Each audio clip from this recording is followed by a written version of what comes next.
와, 오랜만이다. 잘 지냈어? 응, 정말이네. 너도 되게 잘 지낸 것 같다.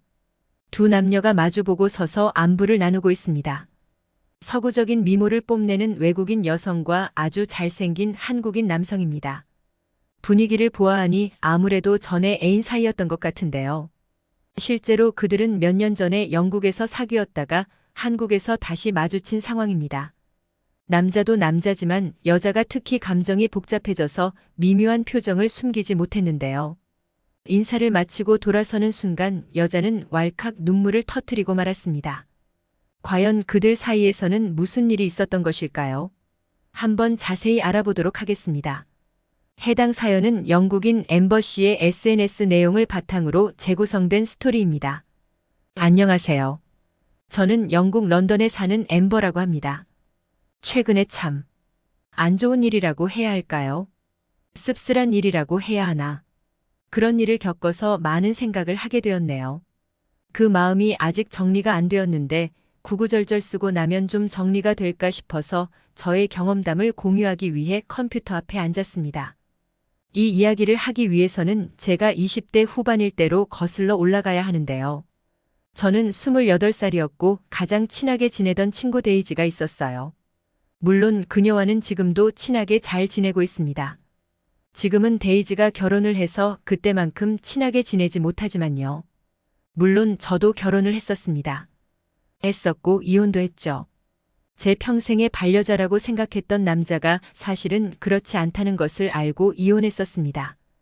그래서 저는 지금 돌아온 싱글인 상태입니다. 싱글 상태로 돌아와 보니 저는 이미 30대 중반이더라고요. 남자 보는 눈이 좀만 더 좋았더라면 제 인생을 낭비하는 일은 없었을 텐데 참으로 크게 아쉬움이 남습니다. 하지만 어쩔 수 없네요. 지금부터라도 잘 살아야겠죠. 잠시 옆길로 샜는데 다시 20대 후반때 이야기를 할게요. 그때 저와 데이지는 일을 하고 있지 않았습니다. 저와 데이지는 20대 초반때 들어간 회사에서 만났는데 친하게 지내면서 직장 동료를 넘어 친구가 된 케이스입니다. 20대 초반부터 일을 했더니 좀 쉬고 싶어졌는데 마침 데이지도 같은 마음이었던 거예요. 그래서 저희는 같은 날에 일을 관두었죠. 일을 관둔 저희는 함께 여행도 다녔고 쉬는 동안 아주 즐거운 시간을 보냈어요. 어느 날은 조금 늦은 시간까지 런던 시내에서 놀고 있었는데 클럽에서 한국에서 온 남자의 두 명을 만났어요. 바로 동원과 서구였죠. 자리가 자리였던 만큼 저희 사이에는 묘한 기류가 흘렀습니다. 동원과 서구 둘 다 저를 마음에 들어하는 눈치였지만 제가 동원이에게 관심이 있었어서 저는 동원이와 사귀게 됐고 서구는 데이지와 만나게 됐습니다. 하룻밤 만남으로 두 쌍의 커플이 탄생했었죠. 동원이와 서구도 원래부터 친구는 아니었고 영국에서 일을 하면서 친해졌다고 해요. 딱 저와 데이지 같은 친구 사이였던 거죠. 그래서 저희는 더욱 동질감을 느낄 수 있었습니다. 동원이와 서구는 소득 수준이 평범한 남자들이었어요. 하지만 외모는 평범하지 않았죠. 서구도 훤칠하게 잘생겼었지만 동원이는 정말 외모가 출중했습니다. 동양인들이 원래 다 서양인이 보기에는 동안이잖아요. 그래서 원래는 미소년 스타일이었어요. 몸도 좀 말랐었거든요. 그런데 영국에서 그런 동원이를 보고 동성애자 같다고 욕하는 남자들이 좀 있었는지 동원이는 운동을 미친 듯이 열심히 해서 몸을 키웠고 훨씬 남자다워졌습니다. 그래서 더 좋아졌죠. 데이지와 서구 커플은 말은 안 했지만 늘 저를 부러워하는 듯한 느낌이 있었습니다. 데이지는 제 남자친구 동원이를, 서구는 가장 처음에 좋아했던 저를 생각하는 듯 했죠. 그럼에도 불구하고 둘은 꽤 오래 사귀었습니다. 2년이나 사귀었죠. 물론 저도 동원이와 알콩달콩 잘 사귀고 있었습니다. 하지만 결혼할 생각은 없었어요. 처음부터 가벼운 마음으로 임한 연애였거든요. 슬슬 30이 되어가자 동원이는 결혼하고 싶다는 티를 냈지만 저는 무시했습니다. 저는 그렇게 얼굴만 잘난 남자는 결혼 상대라고 생각하지 않았거든요. 결혼할 남자라면 자고로 재력이 뛰어나야 한다는 기준이 있었습니다. 그래서 저는 헤어질 생각을 하고 있었어요. 그러던 가운데 저는 다시 일을 시작했는데 일하다가 새로운 사람을 한 명 알게 됐죠. 거래처 사장이었는데 나이가 30 후반이 안 됐는데도 불구하고 너무 잘난 남자인 거예요. 돈을 많이 벌더라고요. 그 재력에 홀딱 반한 저는 동원이와 헤어질 마음을 굳히고 곧 그에게 헤어지자고 했습니다. 동원이에게는 갑작스러웠는지 너무 힘들어했다더라고요. 여전히 친구인 서구의 여자친구인 데이지를 통해 들었습니다. 가슴이 아팠지만 어쩔 수 없었죠. 이제 슬슬 각자의 길을 가야 할 시기였으니까요. 저는 곧 거래처 사장과의 연애를 시작했고 누가 그를 체각이라도 할까 겁이 나 빠르게 그와 결혼했습니다. 6개월 만의 일이었죠. 그 이상 보지 않아도 될 것 같았어요.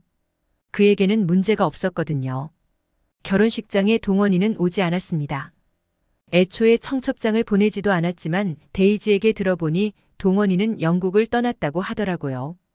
데이지와 서구 커플을 볼 때마다 동원이 생각이 나긴 했지만 어쩌겠어요.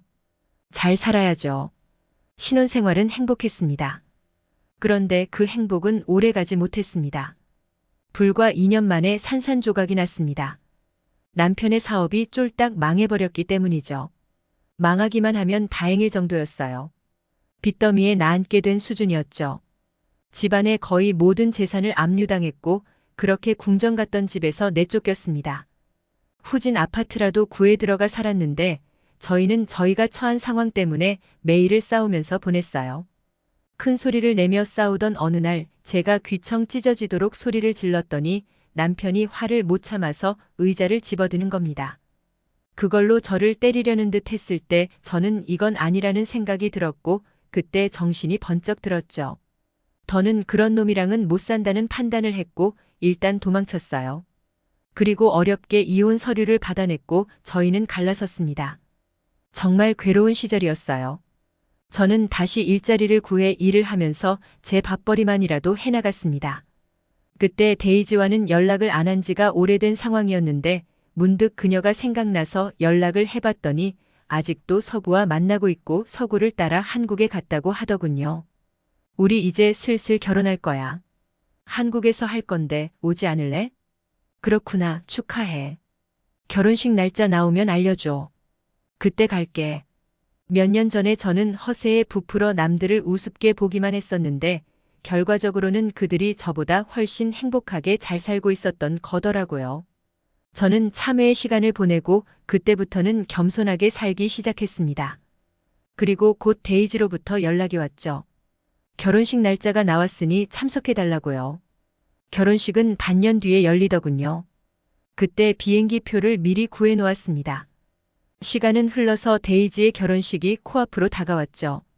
저는 한국으로 향했습니다. 한국으로 가고 있으려니 동원이 생각이 나더군요. 동원이는 서구와 여전히 연락을 할 거라고 생각해서 식장에서 동원이를 마주치는 것을 각오하고 있었어요. 서울에 도착한 저는 데이지와 서구가 지내고 있는 집으로 가서 신세를 좀 지게 됐죠. 그리고 며칠 후 결혼식 당일이 되었습니다. 주인공인 두 사람은 새벽같이 일찍 나가서 결혼식 준비를 했고 저는 좀 느지막하게 일어나서 결혼식장 갈 준비를 했습니다.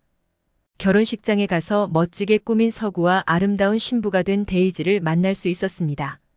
신부 대기실에 들어갔다가 나왔을 때 동원이와 마주쳤습니다. 각오했던 바이긴 하지만 그래도 막상 마주치게 되니 화들짝 놀라버렸죠. 정말 오랜만이다. 그러게. 잘 지냈어? 형식적인 대화를 나누면서 저는 눈으로 동원이를 스캔했습니다. 전보다 훨씬 좋아 보이더라고요. 분명 우리가 사귈 때보다 나이를 먹었는데 왜 더 잘생겨졌는지. 남자는 와인 같아서 나이 들면 더 멋있다던데 그 말이 진짜였을까요? 그리고 입은 옷도 귀티가 흘렀고 풍기는 아우라 자체가 달라졌더라고요. 전에는 없던 여유와 품격이 느껴졌어요. 자기야. 응. 뒤에서 어떤 여자의 목소리가 들려왔죠. 그 여자는 다름 아닌 동원이의 여자친구였습니다.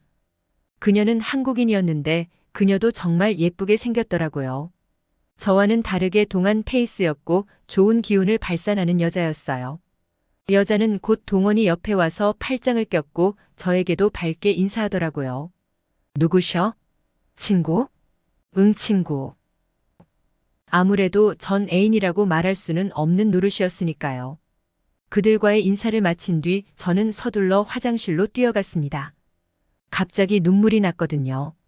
그래도 펑펑 운 건 아니어서 얼른 수습을 하고 식이 진행되고 있는 곳으로 가서 데이지의 결혼을 축하해줬어요. 결혼식은 금방 끝이 났고 결혼식에 참석한 사람들은 다들 식사를 하러 가더라고요. 저는 딱 저 혼자 왔기 때문에 그냥 바로 건물을 나왔습니다. 나중에 서구에게서 듣기로는 그동안 동원이가 정말 열심히 살아서 자수성가를 이루고 그런 동원이를 알아본 수완이 탁월한 사업가가 딸을 소개시켜줘서 결혼을 전제로 만나고 있다는 거였죠. 제가 동원이와 제 사이를 망친 거라 서구 앞에서 어떤 표정도 지을 수 없었지만 참으로 씁쓸한 기분이었습니다. 제 과거의 잘못된 선택으로 인해 저만 불행해졌으니까요. 잠깐 스친 동원이는 저랑 함께할 때보다 행복해 보였습니다. 동원이가 동양인이라고 후진국 한국에서 왔다고 돈이 없다고 은연중에 무시했던 제가 정말 미워지네요. 지금까지 엠버 씨가 보내주신 사연에 대해 소개해드렸는데요. 어떻게 보셨나요? 클립뉴스에서는 여러분의 사연을 기다리고 있으니 소개해주고 싶은 사연이 있으시면 언제든 제보 바랍니다.